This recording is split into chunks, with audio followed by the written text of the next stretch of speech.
Thanks for inviting us in. It's now 11 o'clock. No matter how many times you see this video from the sky, it still packs a punch because on the ground, there are homes, businesses, and roads just overwhelmed by water. That's from Anderson.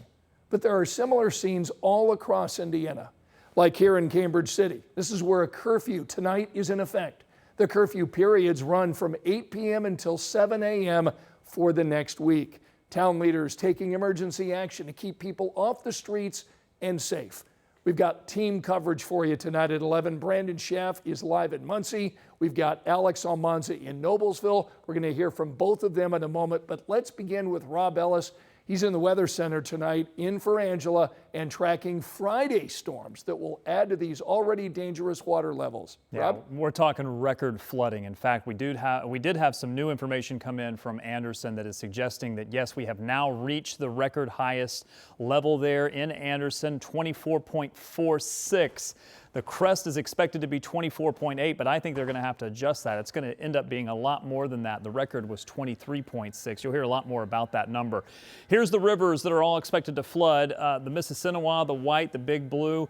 I'm going to go through these. I'm going to talk about all the major flooding. I'm going to come back to this, but I want to show you what we're tracking here. The crest for overnight should be in Anderson, and then for Saturday for Noblesville, and then into 82nd Street as the White River moves through Indianapolis, and then eventually it'll crest sometime late Saturday evening for Raymond Street. Notice it's decreasing in intensity here as it crests. The good news is it will not be quite as much flooding once it gets there. Let's talk about the storms because they are starting to redevelop to our north. We do expect more rain. Unfortunately, the latest model information is suggesting that sometime overnight we're going to see a lot more rain to develop, and it may form over the same locations and then continue to rain through early morning through sunrise.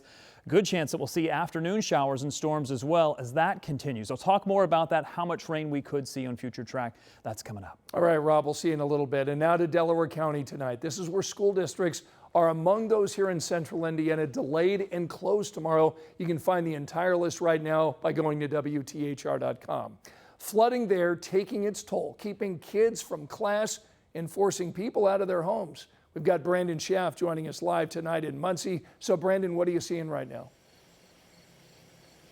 Yeah, good evening, Scott. We're here at 17th and Vine Streets in Muncie. The neighborhood behind me has been flooded here since Tuesday. Residents that we spoke with saying that this is about as bad of flooding as they have ever seen since they moved here. Now take a look at some of these images that we have. This is an aerial shot of floodwaters here in Muncie.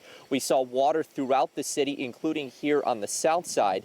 I recently came to this neighborhood after a different storm caused significant flooding on Vine Street, but this time resident Aaron Rogers says that this was even worse. In fact, he says that this is the worst that it's ever been in the 6 years that he's lived here.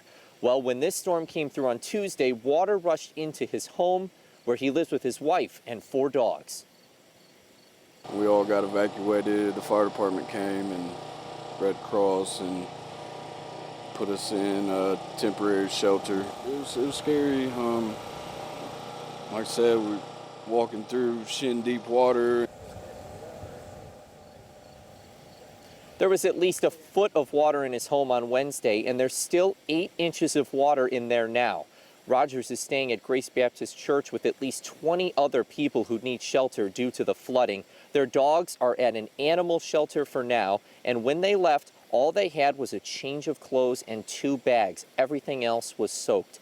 And Rogers fears that this flooding will continue to keep happening in this neighborhood, so he's hoping that at some point they will be able to move somewhere else where they will be less concerned about these storms and the potential flooding that unfortunately keeps coming to this neighborhood. We're now going to pass it on to Alex Almanza, who's in Noblesville with more of our storm coverage. Alex? Brandon, Noblesville emergency responders are warning the White River could crest up to 19 feet by tomorrow evening. And I want you to take a look at this. The water is raging by at dangerous speeds, but residents here in Riverwood say this is something they prepare for every time it floods.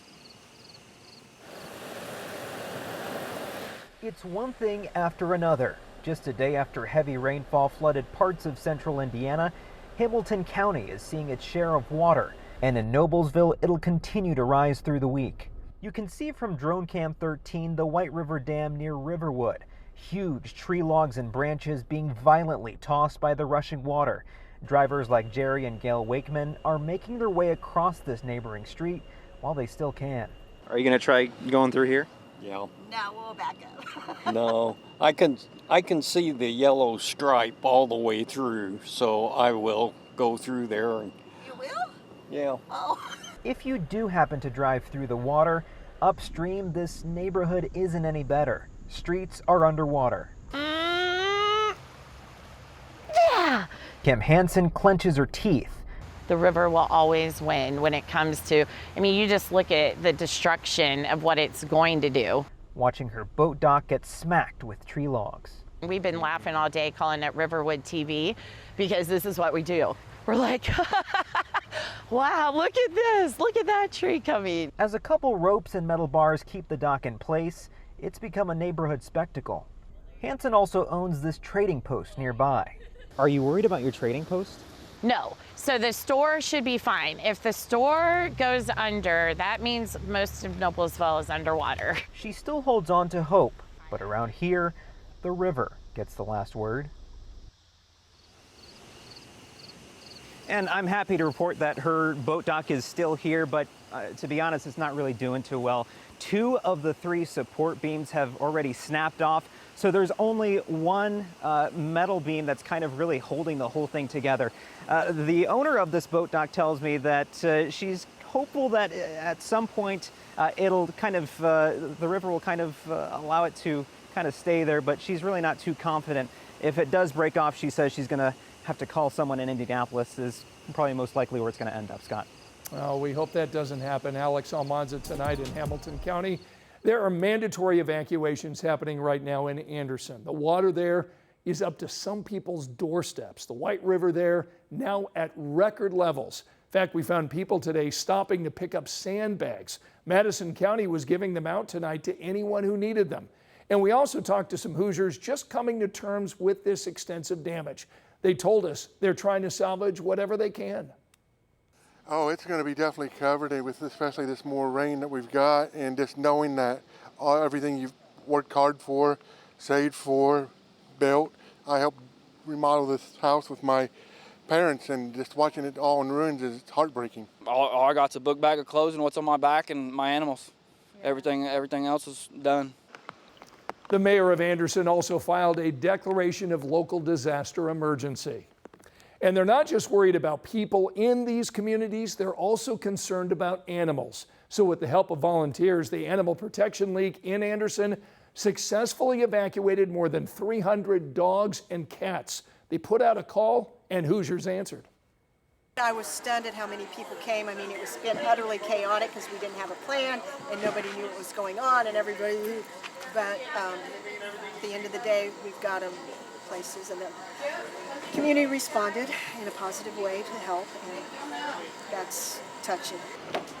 So for now, those animals are safe in other locations. We're told some of them are staying in the show ring at the Madison County Fairgrounds.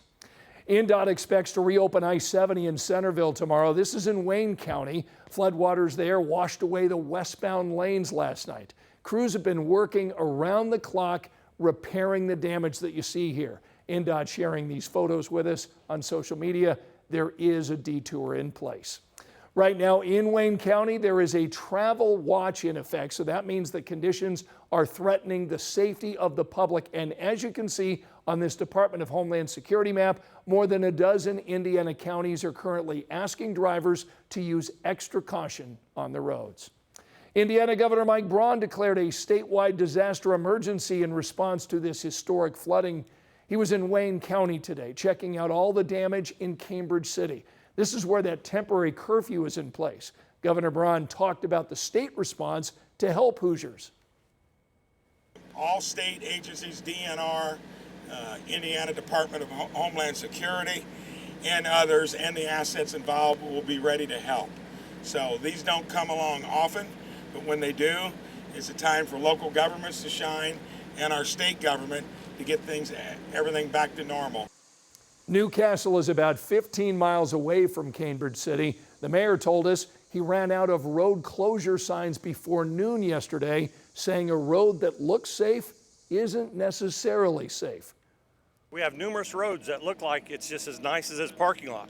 But when the water goes away and we see what's underneath that road, we need to tell the general public that just because it looks like good asphalt doesn't mean that there's a base underneath it. So we need people to be patient with us, and then we can get the resources to fix the roads and fix the bridges. Tonight, the mayor is asking for patience, saying these fixes will take time. We've got new video of a rescue in Cambridge City. We're told a man was called to help a friend. He says first responders could not get to the man because of the rushing water. So Kevin Claiborne took his truck and got to work. But the floodwaters were nearly too much. A nearby family handed him a rope, allowing him to pull his friend to safety. The truck is still working tonight. He says he knows the guidance about driving in floodwaters, but he said he had to do what he thought was right to save his friend.